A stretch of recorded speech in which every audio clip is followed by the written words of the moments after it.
Good evening friends. Khurram Kazmi आपका दोस्त। Calls continuously आ रही हैं कि एयर कंडीशनर प्रॉपरली कूल नहीं कर रहा है, और ये वो सीज़न है जब ये कॉल्स कंटिन्यूसली ऐड ऑन होती जाती हैं। हमारे बहुत से इंजीनियर्स फील्ड पे हैं और कोशिशें कर रहे हैं कि कूलिंग इफेक्ट को पहले जैसा किया जा सके। आइए समझते हैं कि कूलिंग इफेक्ट बेसिकली कितना क्या कैसे होना चाहिए। एक रूम में अगर हम कूलिंग की बात करें तो हमारा कंफर्टेबल जोन जो है वो 24, 25, 26 डिग्री है, ना 28, 30 है, ना हमारा 16, 18 है। क्योंकि हेल्थ भी इम्पोर्टेंट है, और अगर हम टेम्परेचर डिफरेंस बाहर के टेम्परेचर से अंदर का टेम्परेचर डिफरेंस बहुत ज़्यादा कर लेते हैं और हम फिर ठंडे कमरे से बाहर निकलते हैं तो हमको स्ट्रोक हो सकता है और बहुत तरह की बीमारियां हो सकती हैं। इसलिए हमारी बॉडी 10-12 डिग्री का टेम्परेचर डिफरेंस मैनेज कर लेती है, लेकिन इससे ज़्यादा का टेम्परेचर डिफरेंस मैनेज नहीं कर पाती है। और अगर हम अंदर से कमज़ोर हैं तो ज़्यादा प्रॉब्लम होती है। तो कूलिंग इफेक्ट हमको कितना चाहिए? रूम में एवरेज जो है वो 26 डिग्री के आसपास चाहिए। और हम लोग अगर एयर कंडीशनर की बात करें, उसकी कैपेसिटी की बात करें, तो जब भी हमारे इंजीनियर्स या कोई कस्टमर कूलिंग की प्रॉब्लम को इंडिकेट करता है, क्योंकि आज ही कूलिंग आने वाली है कम, क्योंकि टेम्परेचर राइज हो रहा है। जब तक 24, 26, 28 बाहर का टेम्परेचर था, 30, 32 था बाहर का, 36 था, 38 था, तब तक कूलिंग इफेक्ट में प्रॉब्लम नहीं आ रही थी। लेकिन जैसे ही टेम्परेचर ने 40 क्रॉस किया, जैसे ही 40 क्रॉस किया, हमारे कूलिंग इफेक्ट के ऊपर फर्क आने लगा। तो यहाँ पे हम लोग सबसे पहले सबसे इंपॉर्टेंट चीज क्या देखेंगे कि रूम के ऊपर कितना लोड है।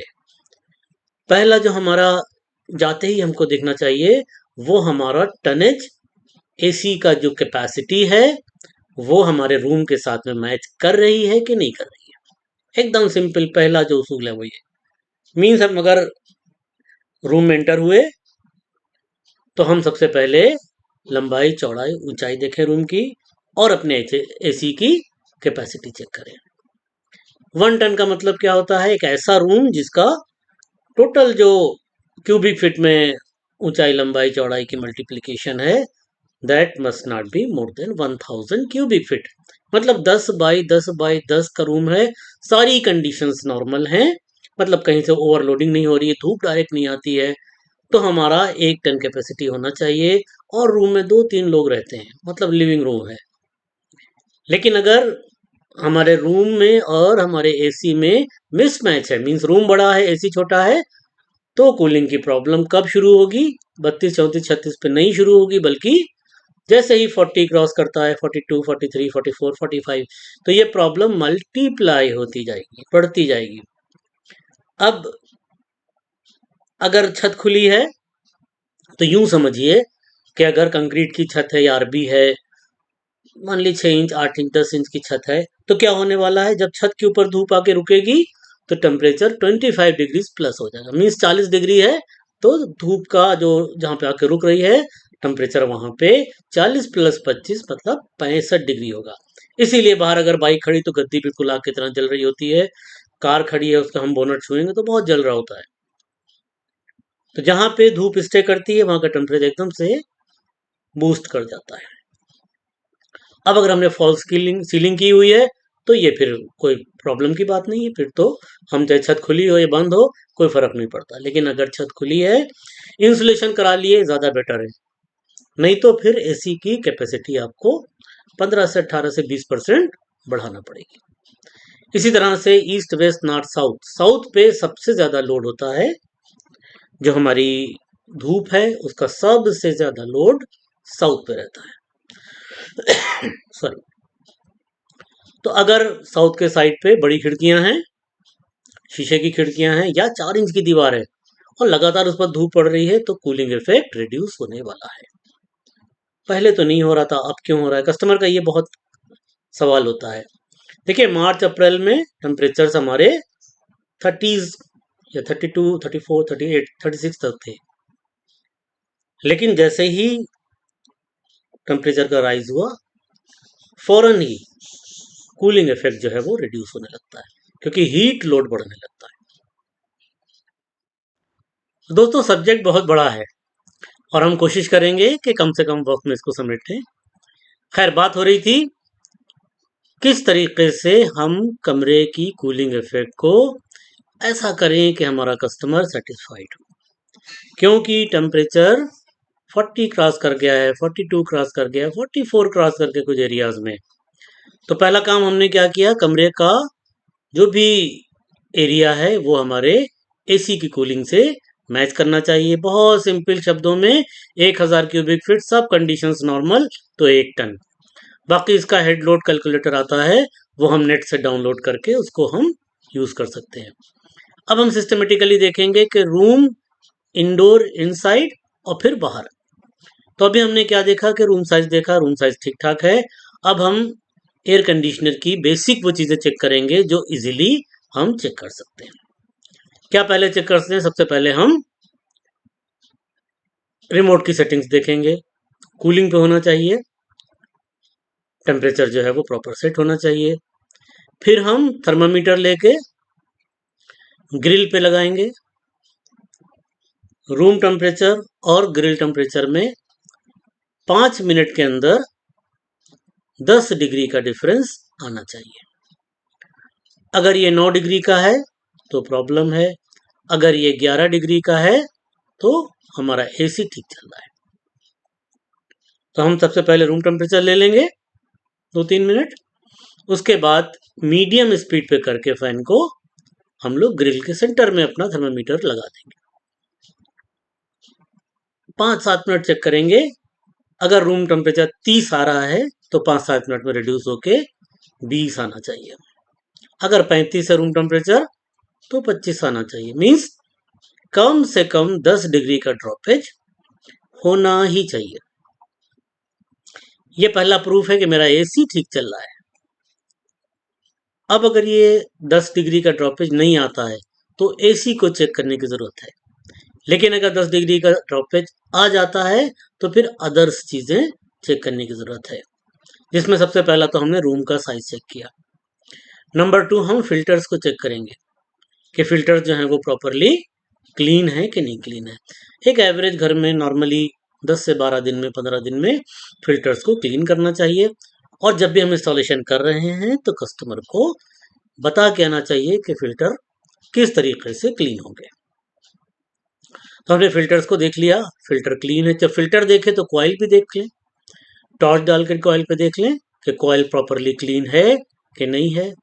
अगर कॉइल में हमको गंदगी दिख रही है, टॉर्च से दोस्तों दिखेगी अच्छे से, क्योंकि सेकंड थर्ड लेयर में अगर हमारा ब्लॉकेज है तो लाख हम सामने चमकीला कॉइल देखें लेकिन वो एयर इफेक्ट प्रॉपर नहीं आएगा। फिर हमने ब्लोअर को स्टॉप किया, ब्लोअर को चेक कर लिया, उसको भी टॉर्च से चेक करेंगे।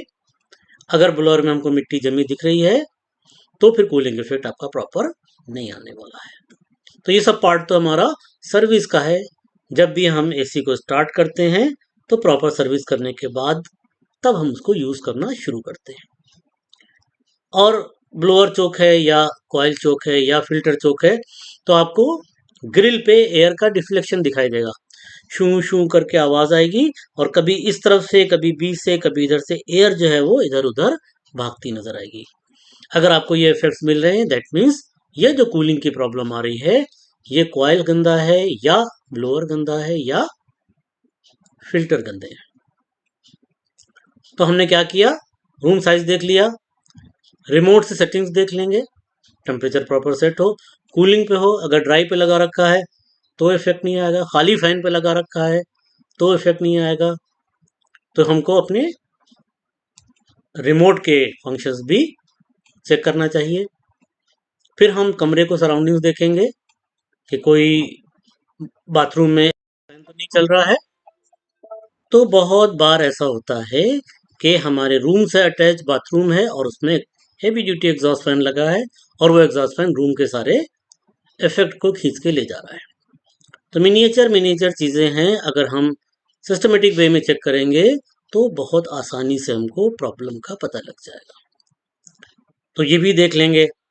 अब हम देखेंगे कि रूम में डोर्स वगैरह, खिड़कियां वगैरह, शीशे हैं उसमें कि नहीं है, डोर नीचे से ज़्यादा खुला तो नहीं है।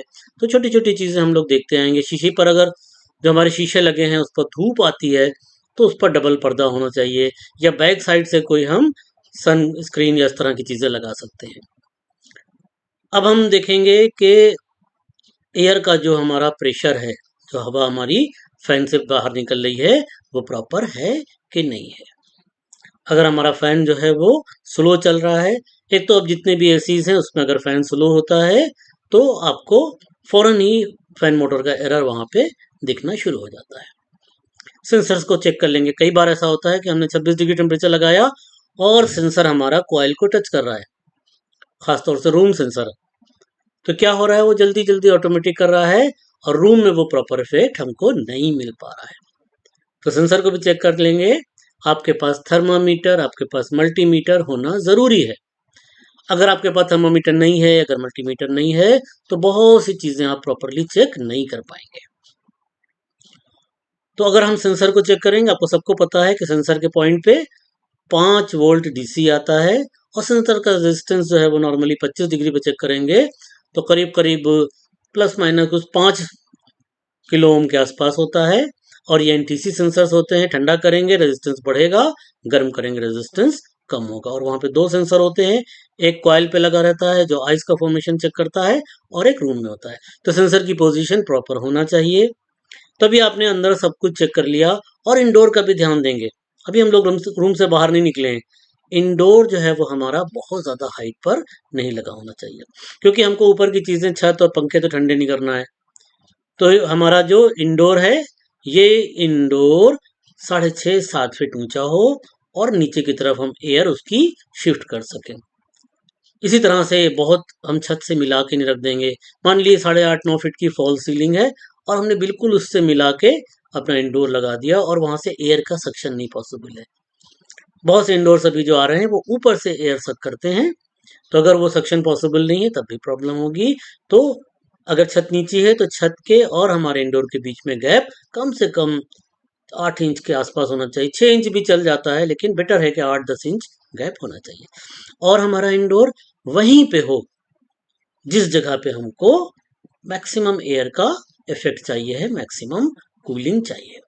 कहीं इधर उधर लगा दिया, कोने में लगा दिया, साइड में लगा दिया, आपको कभी भी प्रॉपर कूलिंग इफेक्ट नहीं मिले, क्योंकि ठंडी हवा को अगर बॉडी से टच हो रही है तो प्रॉपर इफेक्ट आपको महसूस होता है। तो ये तो हम लोगों ने रूम के अंदर की बात कर ली। अब एग्जैक्टली इंडोर को देख लेते हैं। अगर इंडोर में पीसीबी को लेके कोई प्रॉब्लम है, कोई लूज कनेक्शन है, या प्रॉपर पीसीबी की रिले जो है वो बार बार कंप्रेसर की सप्लाई को डिस्कनेक्ट कर देती है, तो फिर ये पीसीबी की प्रॉब्लम है। रिले वगैरह कुछ कार्बन आ जाता है तो वो साफ वगैरह नहीं होती हैं, हमको पीसीबी रिप्लेस करना होती है। लूज कनेक्शन कहीं पे है, कई बार पीसीबी जो रिपेयर करने वाले हैं रिपेयर भी कर लेते हैं, लेकिन अगर विद इन वारंटी है तो बेटर है कि हम लोग पीसीबी को रिप्लेस करें। तो अभी अंदर की चीज़ें हमने देखी, सारी चीज़ें हमारे कंट्रोल में हैं। तो अब हम बाहर जाके देखेंगे। बाहर सबसे पहला डिस्टेंस देखेंगे कि इंडोर और आउटडोर में बहुत ज़्यादा डिस्टेंस ना हो। एवरेज 10 मीटर, अभी तो कुछ कंपनीज 12-15 मीटर भी करने लगी हैं। तो जो उसकी लिमिट है उस लिमिट के अंदर ही इंस्टॉलेशन होना चाहिए। 30-35-40 मीटर खींच के ले गए हैं, और कंपनी कहती है कि इस वाले मॉडल में आप 10 मीटर तक ले जा सकते हैं, 12 मीटर तक ले जा सकते हैं। तो हम फिर उसको फॉलो करेंगे। नॉर्मल सीजन में पता नहीं लगेगा, लेकिन अगर गर्मियाँ बढ़ रही हैं और लेंथ आपने अब नॉर्मली दूर रखी है, इंडोर आउटडोर की जो डिफरेंस होता है, बहुत बेंड्स देती हैं, तो उससे भी कूलिंग इफेक्ट पे फर्क पड़ जाता है। तो हम लोग पाइपलाइन को चेक करेंगे, कहीं से पाइप पिंच नहीं होना चाहिए। पूरा पाइप इंडोर से आउटडोर तक प्रॉपर इंसुलेशन में होना चाहिए। दोनों पाइप अलग अलग इंसुलेट होते हैं। अब वो ज़माने चले गए कि एक ही में इंसुलेशन होता था। कैपलरी जो है हमारी इंडोर में होती थी, काम चल जाता था, लेकिन अभी कैपलरी आउटडोर में होती है, तो दोनों पाइप अलग अलग इंसुलेट होने वाले हैं। अब हम आउटडोर पे पहुंचे। आउटडोर पे हमने देखा कंडेंसर साउथ फेसिंग नहीं होना चाहिए, east west north south. South पे सबसे ज़्यादा लोड होता है। अगर साउथ फेसिंग कंडेंसर है तो शुरू में हम लोग बात कर चुके हैं, जहाँ पे धूप आकर रुकती है 25 डिग्री के आसपास टेम्परेचर वहाँ पे ज़्यादा होता है। और कंडेंसर कितना गर्म है, 60 डिग्री 62 डिग्री पे। उस पर अगर प्लस 25 कर देंगे तो कहाँ पहुंच जाएगा, 85 डिग्री के आसपास। और उसमें से हमारी हीट निकल नहीं पाएगी, हीट नहीं निकल पाएगी तो हेड प्रेशर बढ़ेगा, हेड प्रेशर बढ़ेगा तो क्या होने वाला है, कंप्रेसर ट्रिप करेगा, हमारा रेफ्रिजरेंट लिक्विड में नहीं बदलेगा, लिक्विड में नहीं बदलेगा तो कूलिंग कॉइल में जाके क्या बॉयल होगा, बॉयल नहीं होगा, बबल्स रहेंगे, कूलिंग इफेक्ट कम हो जाने वाला है।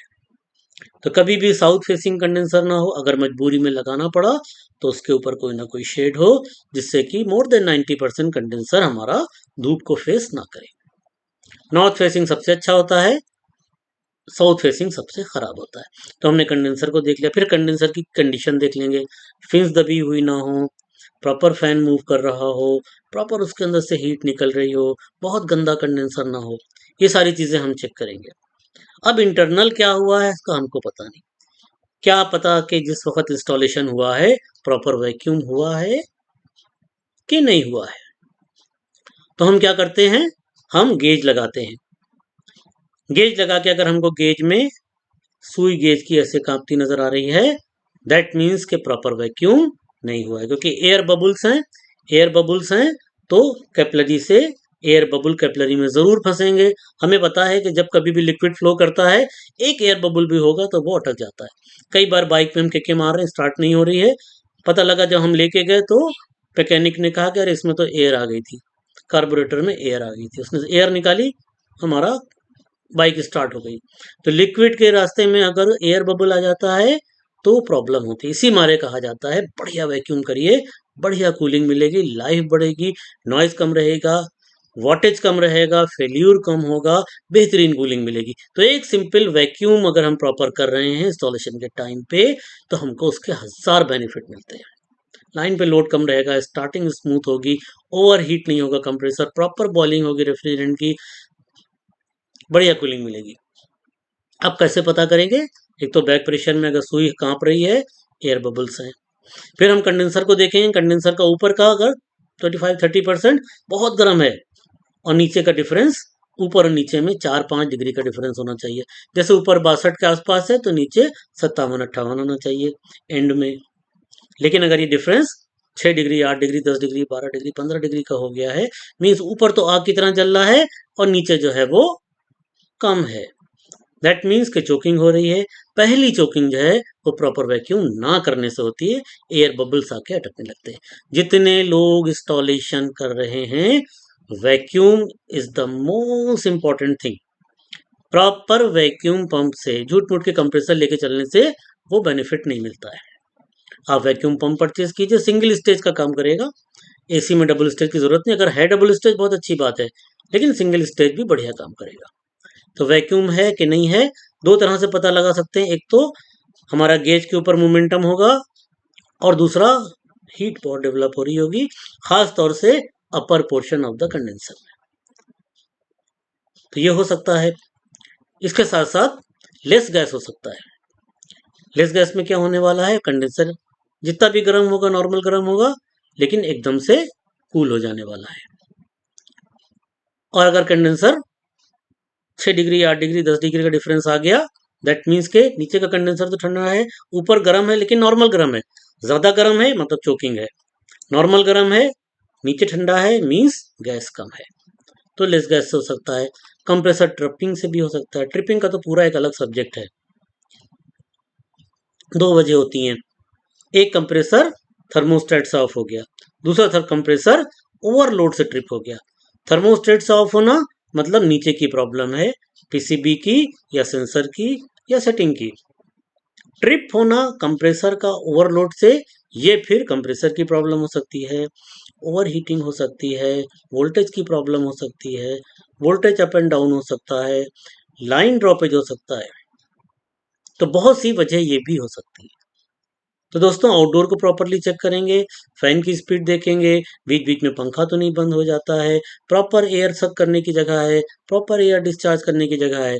तो ये सारी चीजें अगर हम लोग प्रॉपरली चेक कर लेंगे तो कूलिंग इफेक्ट आपको सही मिल जाएगा और पता लग जाएगा कि प्रॉब्लम किस पोर्शन में है, और बहुत सी चीजें भी एड ऑन हो सकती हैं। लेकिन वीडियो बहुत बड़ा हो जाएगा, तो मेजर पॉइंट्स हम लोगों ने यहाँ पे डिस्कस किए हैं। नेक्स्ट हम ट्राई करते हैं एक और वीडियो बनाएं जिसमें इन्वर्टर एयर कंडीशनर को भी ऐड करके उसमें होने वाली प्रॉब्लम्स, खास तौर से लेस कूलिंग की प्रॉब्लम्स को हम लोग डिस्कस कर सकते हैं। तो दोस्तों, इस तरह से हम लोग ख्याल रखेंगे।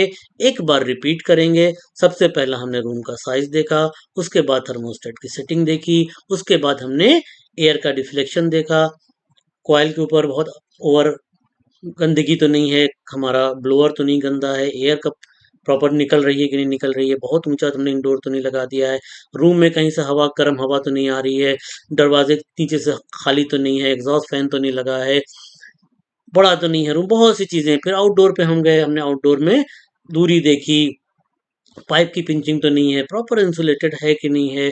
फिर हमने आउटडोर में देखा कंडेंसर प्रॉपर काम कर रहा है, साउथ फेसिंग तो नहीं है, प्रॉपर गैस चार्जिंग की गई है, बिना वैक्यूम के तो चार्ज नहीं हुआ है, कंप्रेसर तो नहीं ट्रिप कर रहा है, लाइन तो नहीं ड्रॉप हो रही। तो बहुत सी चीजें दोस्तों हम लोग चेक कर सकते हैं। बढ़िया से काम कीजिए, बेहतरीन पैसा कमाइए। फिर मिलेंगे दोस्तों, अपना ख्याल रखिएगा।